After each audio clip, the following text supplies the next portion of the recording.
Hello friends, అందరూ ఎలా ఉన్నారు? మీరందరూ బాగున్నారని అనుకుంటున్నానండి. నేను కూడా చాలా బాగున్నాను. సాంబార్ అంటే ఎవరికి ఇష్టం లేదు చెప్పండి ఫ్రెండ్స్. మనందరికీ సాంబార్ అంటే చాలా ఇష్టం కదా. సో అందుకే ఇవాళ మనం సాంబార్ ప్రిపేర్ చేసుకుంటున్నాం.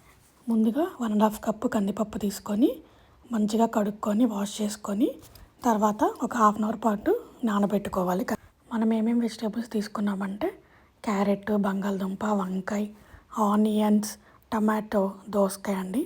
సాంబార్ మనకి ఎందుకంటే అంత టేస్ట్ వస్తుందంటే దానిలో ఎన్ని రకాల వెజిటేబుల్స్ వేస్తాము, అన్నీ చాలా హెల్దీ కదా. సో ఎన్ని రకాలు వేసుకున్నా చాలా మంచిది.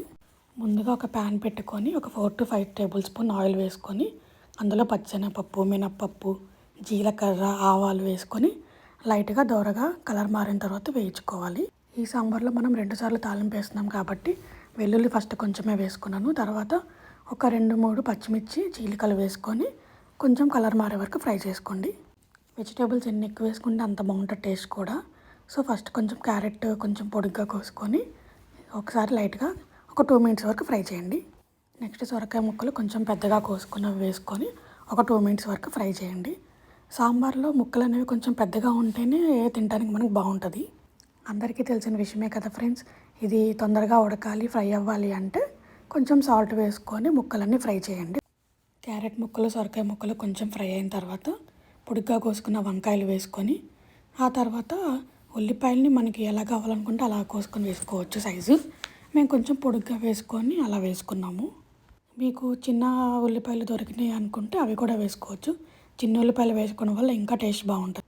ఆ కూరగాయలన్నీ కొంచెం మగ్గుతున్నప్పుడు కొంచెం పసుపు వేసుకొని అందులో కొంచెం కారం వేసుకున్న తర్వాత ఒకసారి మొత్తాన్ని మిక్స్ చేసుకోవాలి. ఇంట్లో సాంబార్ చేసుకున్నప్పుడు దానికి కాంబినేషన్ ఏదో ఒకటి ఉండాలి కదండి. అందుకే మేము ఎప్పుడు సాంబార్ చేసుకున్నా కానీ దానిలోకి అప్పడాలు మాత్రం కంపల్సరీ ఉండాలి మాకు. పసుపు కారం వేసుకొని కలుపుకున్న తర్వాత సాంబార్ పొడి వేసుకొని ఒకసారి కలుపుకోవాలి. సాంబార్ పొడి మొత్తం ఇప్పుడే వేయొద్దు. ఇప్పుడు హాఫ్ వేసుకొని లాస్ట్లో ఇంకొంచెం యాడ్ చేసుకుంటే మనకి బాగుంటుంది సాంబారు. ఇప్పుడు ఇవన్నీ కొంచెం మగ్గిన తర్వాత టమోటా ముక్కల్ని యాడ్ చేసుకోవాలి.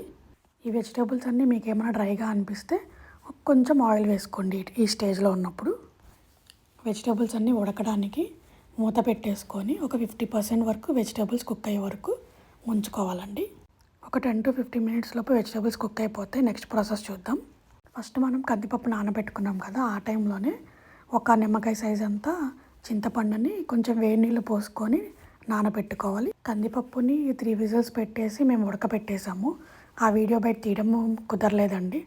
ఇందాక మనం కుక్ చేసుకున్న వెజిటేబుల్స్ అన్నీ మేము వేరే గిన్నెలో వేసుకున్నాము. కొంచెం వెడల్పుగా పొడుగ్గా ఉన్న గిన్నెలో, సాంబార్ కదా ఇలాంటి గిన్నెలో బాగుంటుందని చెప్పి. నానబెట్టుకున్న చింతపండుని తీసుకొని ఇలా స్ట్రెయిన్ చేసుకోవాలి. మంచిగా ఏమీ నలకలు లేకుండా, పీచులు రాకుండా ఇలా స్క్వీజ్ చేసుకుంటూ చింతపండు రసాన్ని అంతా పిండుకోవాలి.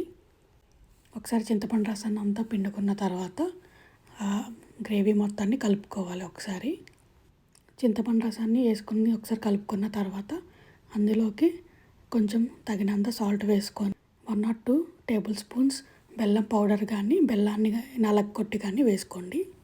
ఒకసారి మొత్తం కలుపుకున్న తర్వాత మూత పెట్టుకొని కొంచెం ఉడకనియాలి. వెజిటేబుల్స్ ఎప్పుడైతే ఆల్మోస్ట్ కుక్ అయినాయి అనిపించింది అనుకోండి, అప్పుడు మూత తీసుకొని మనకి తగినన్ని వాటర్ పోసుకోవాలి. మన సాంబార్ క్వాంటిటీని బట్టి వాటర్ పోసుకోండి. మేము 4 glasses ఆఫ్ వాటర్ పోసుకున్నాము. వాటర్ పోసుకున్న తర్వాత సాంబార్ని ఉడకనివ్వాలండి. ఎప్పుడైతే బాగా మరుగుతుంది, ఆల్మోస్ట్ అయిపోయింది, దగ్గర పడింది అన్న స్టేజ్లో ఇప్పుడు మనం ఉడకబెట్టుకున్న కందిపప్పుని తీసుకొని బాగా నలుపుకొని మరుగుతున్న వాటర్లో పోసుకొని కలుపుకోవాలి. మనకి ఎంత పప్పు కావాలో, మనకి థిక్నెస్గా బాగా థిక్గా కావాలనుకోండి సాంబార్ అనేది, కొంచెం పప్పు ఎక్కువ యాడ్ చేసుకోండి. కొంచెం పలచగా నార్మల్గా కావాలనుకోండి కొంచెం తక్కువ వేసుకోండి. పప్పుని బాగా నలుపుకొని వేసుకున్న తర్వాత ఒకసారి కలుపుకొని తగినన్ని, మీకు ఇంకా కొంచెం థిక్గా అనిపించింది అనుకోండి సాంబారు, కొంచెం వాటర్ యాడ్ చేసుకొని మూత పెట్టుకొని కుక్ చేసుకోండి. మనం ఫస్ట్లో వెజిటేబుల్స్ యాడ్ చేసుకున్నప్పుడు 1 టేబుల్ స్పూన్ సాంబార్ పౌడర్ వేసుకున్నాం కదా, ఇప్పుడు ఇంకా 1 టేబుల్ స్పూన్ సాంబార్ పౌడర్ వేసుకొని కొంచెం పులుపు తగ్గింది అనిపించింది. సో ఇంకొంచెం మేము చింతపండు వాటర్ పోసుకొని యాడ్ చేసుకొని కలుపుకున్నాము. ఇప్పుడు మూత పెట్టుకొని బాగా మరగనివ్వాలి సాంబార్ని. ఈ కరివేపాకుని చూసారు కదా ఫ్రెండ్స్, ఇక్కడ $1 ఈ ప్యాకెట్ వచ్చేసి $1. ఇలా ప్యాకెట్స్లో అమ్ముతారు ఇండియన్ స్టోర్స్లో అట్లాగా. కరివేపాకును మాత్రం అన్ని కర్రీస్లో యూస్ చేయండి ఫ్రెండ్స్, అది చాలా మంచిది. ఇప్పుడు సాంబార్ బాగా మరుగుతుంది అండ్ మనకు కావాల్సిన థిక్నెస్ వచ్చింది. ఇలా పైన నురగొచ్చింది అంటే సాంబార్ మనకి రెడీ అయిపోయినట్టే. సాంబార్ మీకు ఈ థిక్నెస్ కాకుండా ఇంకా పలచగా కావాలనుకోండి ఇంకొంచెం వాటర్ యాడ్ చేసుకోండి. మాకైతే ఈ కన్సిస్టెన్సీ సరిపోతుంది. మరీ పలచగా కాకుండా మరీ థిక్నెస్గా కాకుండా ఇలా ఉంటే బాగుంటుంది తినడానికి. ముక్కలు కూడా చూడండి బాగా ఉడికిపోయినాయి పర్ఫెక్ట్గా. ఆల్మోస్ట్ సాంబార్ అయిపోయింది అన్న స్టేజ్లో 1 table spoon of ghee add చేసుకోండి. ఇప్పుడు సాంబార్లోకి తాలింపు కోసం 2 స్పూన్స్ ఆఫ్ గీ యాడ్ చేసుకొని కొంచెం ఆయిల్ యాడ్ చేసుకొని మినప్పప్పు, వెల్లుల్లి ఫస్ట్ కొంచెం వేసుకొని ఇప్పుడు కొంచెం యాడ్ చేసుకున్నాము.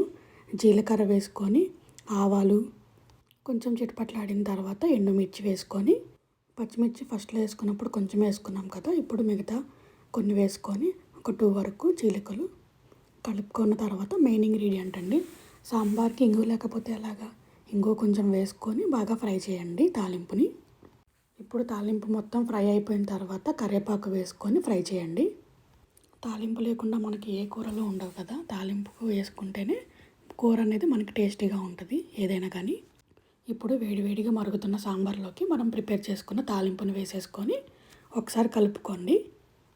తాలింపుని మనం దేన్ని వేస్ట్ చేయం కదా, సో ఇలా చేసుకుంటే మనకు అదొక సాటిస్ఫాక్షన్. అంతే ఫ్రెండ్స్, ఎంతో గుమగుమలాడే వేడివేడి సాంబార్ రెడీ. అన్నంలోకి అలా వేడివేడి సాంబార్ వేసుకొని అప్పడాలు కానీ వడియాలు కానీ నంచుకొని తినండి. మీరు కూడా ట్రై చేసి ఎలా ఉందో కామెంట్ చేయండి. Thank you.